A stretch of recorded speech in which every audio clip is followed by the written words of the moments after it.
উপহার আর হতে পারে না। এর চেয়ে বড় কোনো আর উপহার হতেই পারে না। এটা শুধু তিনি বলেন নাই, আমার আব্বাজান তার জীবনে অক্ষরে অক্ষরে এটা বাস্তবায়ন করেছেন। আমার আব্বার অনেক সন্তান, আমরা 13 ভাই বোন, 8 বোন 5 ভাই। এই 8 বোনের মধ্যে 6 বোনই কোরআনের হাফেজা।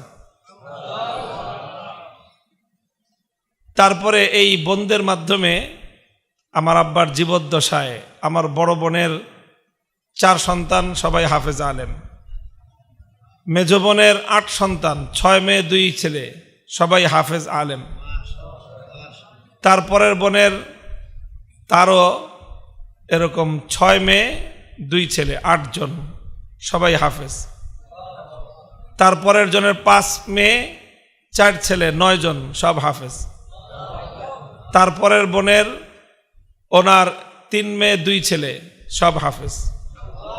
তারপরের বোনের 6 মেয়ে 4 ছেলে, 10 জন, সব হাফেজ। তারপরের বোনের 2 মেয়ে 2 জন হাফেজ।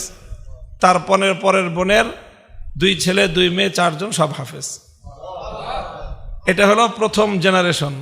দ্বিতীয় জেনারেশনের বললাম, দ্বিতীয় জেনারেশনের পর তৃতীয় জেনারেশন, আমার মেজ বোনের বড় মেয়ে, মেজ বোনের বড় মেয়ে, সেও এখন নানি।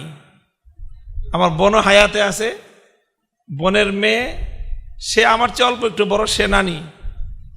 তো তারও এরকম 6 মেয়ে আর 3 ছেলে, 9 জন, সবাই হাফেজ।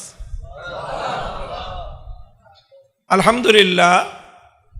এটা আমার আব্বাজান শাইখুল হাদিস রহমতুল্লাহ আলাই ওই যে জীবনের শুরুতে একটা কথা বিশ্বাস করেছিলেন যে একজন মেয়ের জন্য তার বাবার পক্ষ থেকে এর চেয়ে আর বড় কোনো উপহার হতে পারে না যে মেয়ের বুকের মধ্যে, সিনার মধ্যে আল্লাহর কোরআনের নূর প্রজ্বলিত করে দিলেন।